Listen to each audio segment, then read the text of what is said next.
What kind of Star Wars fan are you? That's exactly what this video is about today. We're going to break down all of the different types of fans of Star Wars that are out there. They're all very different and they all have their very unique perspectives. And you know what? They don't always get along. They fight pretty much every single day. And it's a really interesting dynamic because if you're not a Star Wars fan, you might just assume that we're all singing Kumbaya and everything's good and we're all in agreement on everything. But no, Star Wars fandom can really get itself into some very interesting debates, arguments, fights even. It really does get interesting. So today we're going to break down all of the different types of Star Wars fans that I could come up with. What type of fan are you? Make sure you watch this video to the end. Tell me in the comments, and let's get into it.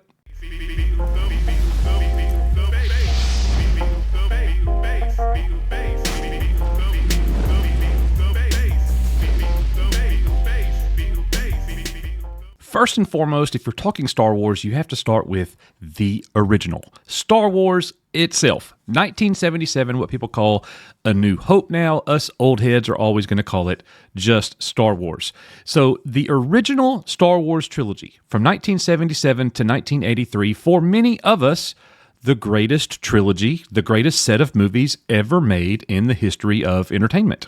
Now, I was born in 1979, so I am part of the generation that came on, late in Star Wars with the original trilogy.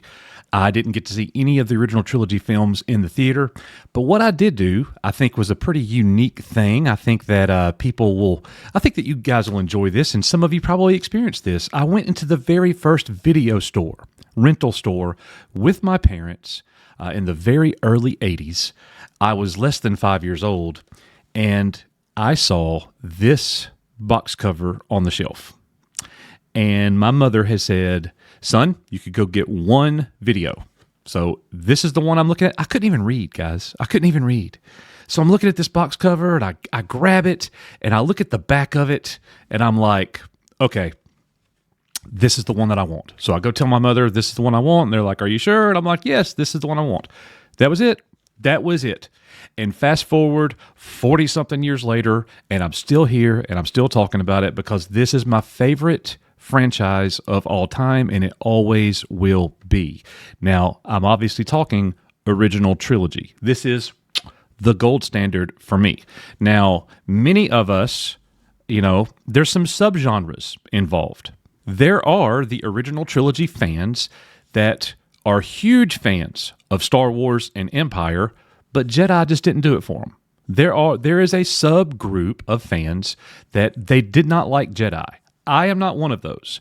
Does Jedi have its problems? Of course it does. There are definitely some issues that you could zone in on, like Leia being Luke's sister and just remembering her mother and all of those things. Sure.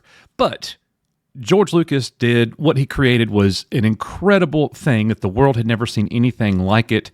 So yes, the original trilogy and the original trilogy fans, we're the ones that pretty much started it all. Now, something else about Star Wars.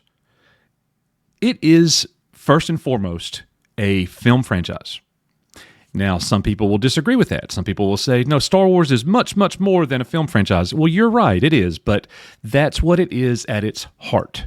For many of us growing up in the original trilogy era, there was one thing that was just as important, if not more important for some people, than the movies, and that, ladies and gentlemen, are the toys.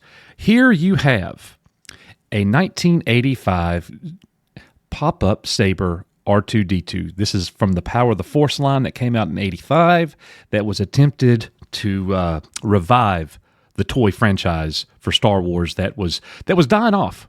They hadn't had a movie in 2 years.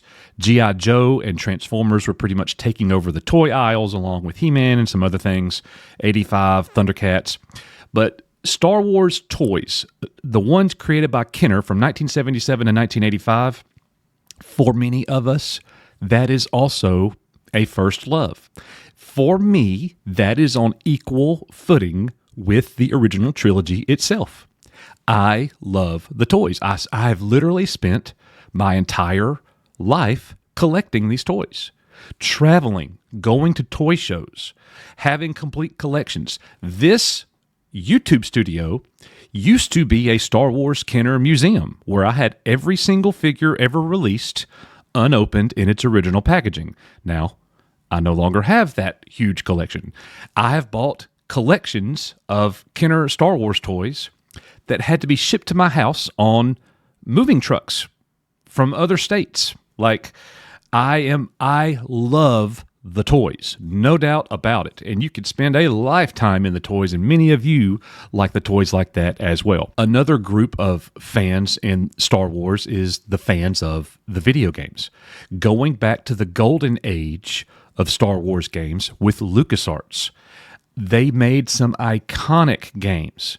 From the flight simulators to the Dark Forces series, X-Wing TIE Fighter, X-Wing versus TIE Fighter. I mean, the list goes on. And, you know, it was the toys and it was the games that really carried Star Wars through, along with another thing that fans really get passionate about. They're all about it, and you already know what it is. The fans of the books. Now, the games, the toys, I guess, certainly the books. We call those things the EU, the Expanded Universe. This is my first edition, Timothy Zahn, Heir to the Empire. It pretty much, it didn't start it, but it started the passion revival. You know, I think the first EU book was Splinter of the Mind's Eye. George didn't know if he was going to get a sequel, so they wanted to do a book. So the book was written. None of that ever came to fruition because Star Wars was a mega hit, and then they went right on into The Empire Strikes Back. So Heir to the Empire, in the very early 90s in that series, I remember walking into the bookstore as an 11 or a 12-year-old, seeing Star Wars books there, the paperback covers, the hardback covers, and I told my parents I wanted that book for Christmas. I got it. I read it. I've read Heir to the Empire 3 times. Maybe I ought to read it some more. Maybe. But anyways, there are fans who are very passionate about the EU and the books, and for many of them, that appears to be their first love. That's what they appreciate first, and respect to you for that. It's not my first love, but it is definitely worthy. It is definitely worthy. So I'll give you that for sure. I'm more of a toy guy. And now we get into the divisive nature of the prequel trilogy. Coming out in 1999, The Phantom Menace Star Wars is back in the movie theater. Many kids were growing up, and this is the Star Wars that they grew up with. They were surrounded by prequels. They're getting that story about Anakin and his turn to the dark side. They are prequel babies. That's their first love, not the original trilogy. Well, for a lot of original trilogy fans like myself and my partner here at the channel, Nick, we've been best friends since 1992 because of Star Wars, by the way. We didn't even like each other until we realized that we both loved Star Wars, and then we've been friends ever since. So there are fans who grew up with the prequels, and then there's fans, old heads like us, that went and watched the prequels in the movie theater. We were very excited to see Star Wars return to the theater, still being helmed by the creator, George Lucas, and it was just a big miss. It did not work. Something felt off. Something felt different. But there are fans of the prequels that are fans to such a degree that if you say something negative about them, they tune you out immediately because how dare you say something against my beloved prequels. Totally get it. For a lot of us, you already know Jar Jar Binks, midichlorians, too much trade, federation, government speak and all that, even though the government speak was also there in the original trilogy. It was way more the CGI, overboard, George trying to push technology more. The story got away from George. He needed somebody to check him and say, no, don't do that. Let's go this route. But he was surrounded by yes men, I think. So anyways, and some people will probably disagree with that, and that's okay. That's also part of Star Wars fandom, is disagreeing. But also along that era, you have the animation. You have the fans who are Star Wars animation fans first. They love the Clone Wars. They love Rebels. Some of them love Clone Wars and don't like Rebels. Some of them like Rebels and don't like Clone Wars. Some of them love them both. But you cannot deny the impact that especially the Clone Wars had on Star Wars at the time. When Star Wars was struggling, when they weren't doing anything, the prequel trilogy ended, it was the Clone Wars that was in the books, but it was the Clone Wars that was keeping Star Wars going. And George Lucas being involved, Dave Filoni learning under the master, they really did make a great series. And it made, for many of us, it made the prequel trilogy better. For the fans of the prequels, the Clone Wars comes out, that's like the Bible for you. That's like, oh my gosh, we're getting all of the in-between stories. This is incredible. We're getting more of our favorite characters. And for people like me, I will admit, I was not a big fan of the prequels. I liked parts of it, but on the whole, it was a big step down for me. But the Clone Wars made all of that much better. As a matter of fact, I now say I have a love-hate relationship with the prequels, and here's how I explain that. I did not like it in the beginning. There were parts and elements, sure, that I liked, but on the whole, it was a no. But I love the prequels. I love the prequels, even though I don't think they're all that great. It's okay to love something that's not very good. I know that's like sacrilegious to some people to hear me say this, but that's how I feel about it, and I would not feel that way if it weren't for the Clone Wars. One of my students actually said, Coach, go watch the Clone Wars, and I'm like, I hate that era of Star Wars. I will never watch the prequel trilogy again, so it's a no for me. And he said, I really think you should give it a try. I love it. I really think you should give it a try. Man, I'm just a few episodes in, and I'm all in. Finished the series. Well, I caught up. Season 7 hadn't even been out yet. And then one day I'm like, I'm going to go back and watch the Clone Wars or the prequel trilogy again. I'm so glad I did because I watched it with a new lens. Now, if I don't watch the Clone Wars for a long time and kind of distance myself from that, then the prequels are like, I don't want to do the prequels again. Those feelings start to come back. I forget the appreciation that the Clone Wars gave me for the prequels, if that makes sense. So, anyways, enough about all that. Disney Star Wars fans. This one, I have a hard time wrapping my mind around, but hey, you could be a fan of whatever first you want to be.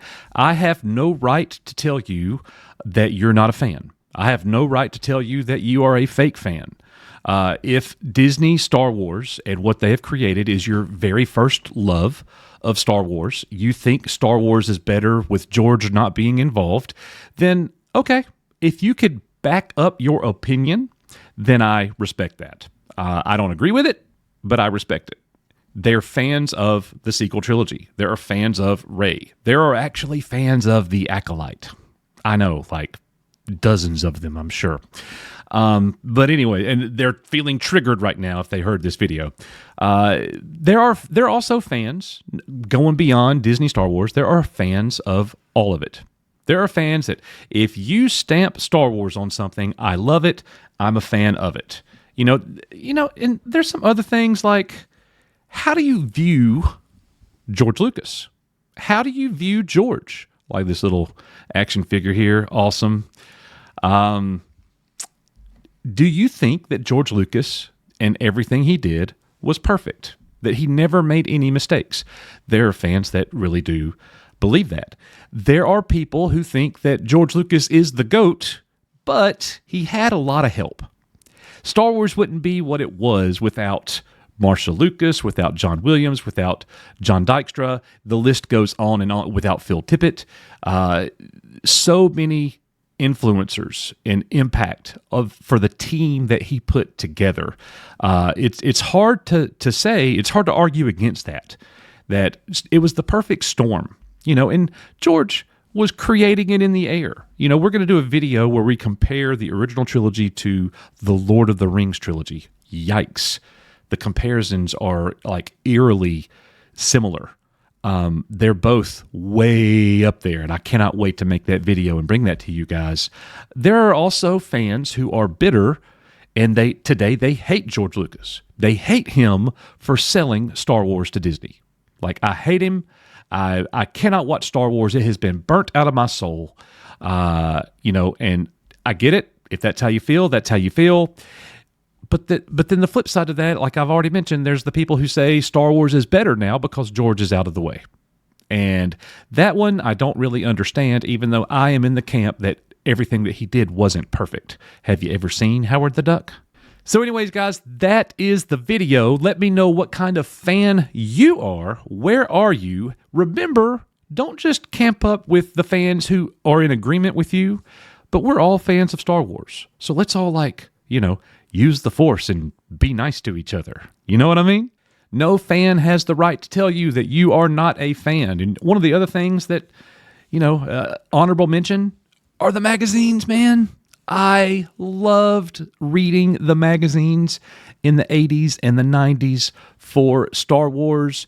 Debbie, one of our members here, one of our cornerstones at Echo Base Network, one of our pillars, rather, she sends me magazines from time to time that are coming out. Love these things. I have every Star Log about Star Wars. I actually have the first run of 100 Star Log magazines. Mwah! These are great. I miss them. We need more things like this. Let me know in the comments what kind of fan you are. Thank you so much for watching this video. As we always say here, we are, you are. Echo Base Network. May the Force be with you. See you guys on the next one.